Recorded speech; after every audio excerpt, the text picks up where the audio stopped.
you.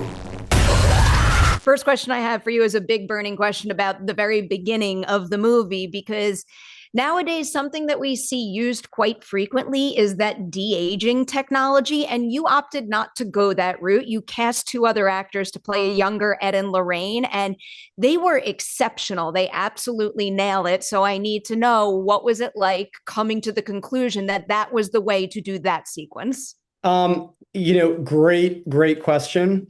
And I wish I could take credit for it. It wasn't me. That scene, the script started off in a great place. David Leslie Johnson wrote it. It was amazing. We stuck to the majority of it. The big thing was the opening. It wasn't that scene. It was a different scene. It was kind of a joke, like a joke scene. And, everyone was like, we got to tackle that. We got to make it scarier. We got to do something. So I actually came in with the idea of that. And I gave the whole pitch, the birth scene, all the way to the end. And then the first question was, okay, how are you going to do young Ed and Lorraine? And I naturally jumped on. I'm like, de-aging, of course. I mean, that's the way you got to do. And everyone like nodded, because it was like, that was the right answer. So we got into it. We're prepping the movie, and I'm going through it, and there's all these kind of great technologies evolving with AI and all these great companies. And obviously there's been some hit and misses. And so you're hoping that this is going to be a hit.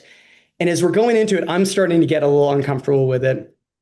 But I couldn't admit it, because I was like, I made the pitch to the studio, and I'm like, oh, we got to do the de-aging. We got to make this work. And, it was actually Vera who came to me, and she was like, I think you should just cast some younger actors. And at first I was kind of panicked, but because, it's like people love Patrick and Vera. And it's like, I think to open a Conjuring movie without Patrick and Vera in a scene like this, I think it definitely kind of brings up some concerns. But in my gut, I knew she was totally right. And I was like, Vera, I've gone back and I'm like, Vera, you saved the movie. You totally saved the movie.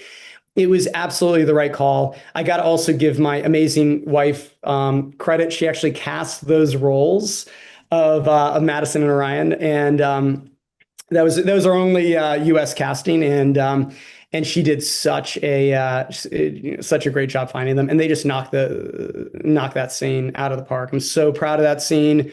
So proud of their work in it. Truly, I bring that up because pitch perfect. I am attached to the two of them in those roles. So the fact that you found two other actors who I believed so quickly, I was so impressed by that. To take a look at all of the big set pieces that come after, because you got a lot of scares in this movie. Going into filming, which single one did you think was going to be the most challenging for you to pull off? And ultimately, was that the toughest of the bunch, or did a different one catch you by surprise? The one I was most excited about, but also wary about, was the mirror room scene. And that was also another one where, when I was going into it, I was like, I'd love to do this practically, but is it two-way glass? And then as we were getting into it, there's a lot of people that had actually worked on X-Men First Class. And if you remember in that movie, there is actually a mirror room scene with I think Magneto and the villain go into it. Like, basically that mirror room scene was all CG. That was all digidoubles, and so the mirror effect was all, they shot on a blue screen. And and so the entire art department was saying they worked on that movie, and they were like, we tried it with doing two-way glass. It doesn't work. There's so many problems with it. This is basically the way they did it. And I love that movie. And I think that, Matthew Vaughn's got, great instincts. I'm like, maybe that is the way to do it. Maybe we do it like with digidoubles. But in my gut, I was like, I don't know if like a blue screen set piece for a Conjuring movie is going to be right. And again, it's like I was just struggling. And it was ultimately Eli Bourne, my DP, who was like, let's just do it. And he actually had our department make a little model of it. I put it on my Instagram if you want to see it. And it's like, so we got a little doll, we put a like model in, and we were just seeing like, the problem is, it gets into a lot of technical stuff when it comes to two-way glass, but we figured it out. You have to have a mix of two-way glass and real mirrors. because otherwise like the reflections decay. But that was like the biggest thing that was like a technical challenge, but I think it also looks great. It looks kind of so like classic horror movie, and I was so Mm-hmm. proud of that. Oh, yeah, firmly agree with that. Bringing up the mirror is making me think of this. And I fear you've been asked this a lot today, but I'm incredibly curious because I've been following this franchise since the beginning. I've looked into a lot of the Warrens' work and just heard that their home and their museum, they were sold. How does that make you feel? Does that make you concerned? I know. I hope they sent like an instruction manual with that. There's a whole like, rigmarole, like, you can't just, yeah, it makes me concerned. That keeps me up at night more so than the actual movies. And I think that's a fair assessment. I do want to ask about the very end of your movie, because again, as a longtime fan of the franchise, the wedding scene meant a whole lot to me when I saw a bunch of people from previous films pop up there. Can you tell me a little bit about figuring out who would show up at that wedding? We invited everybody from every single Conjuring movie. It was honestly, so much of it was like, we were shooting in England. There's only, thankfully we got like the core members there. Even James, I was like begging James, I was like, come on, James, you got to come out. We need you in here. And he's like, all right.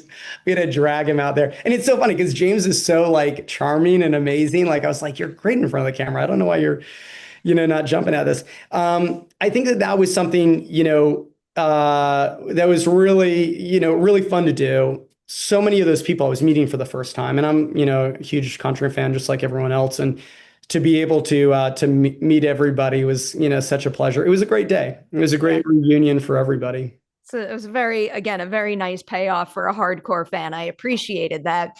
Now, a big question for you here. Looking back at your journey with this franchise and having made 4 films within it now, what is something, or maybe a few things, that makes you think I am better off for having started my feature film career with the Conjuring universe? It's the people. I think that it is honestly so much of even the jobs we do, it's the friends you make at work and just like the relationships you have, and the this is a series that started with just a group of amazing people, and James and Peter and Patrick and Vera and everybody around them who supported it, and it has grown, and just it's always included some of just the best people in the business, and that makes such a difference. It's the people that you work with is that makes all the difference. And like I've really enjoyed that, and I've learned so much just working with them. And of course, James, still the reigning master of horror, like an absolute legend. Also Peter, an incredible, like, master producer, now studio head, incredibly smart, wonderful guy. Patrick and Vera, who are like, also filmmakers in their own sense. It's like these movies are such team efforts and such team sports. And to be on this team has been, it's changed my life. It's been the greatest experience I could have ever asked for. I've really loved following the journey, and whatever comes your way from here on out, and rooting for you. I can't wait to see more. Huge congratulations on Last Rites. Thank you, Perri. Great to see you again.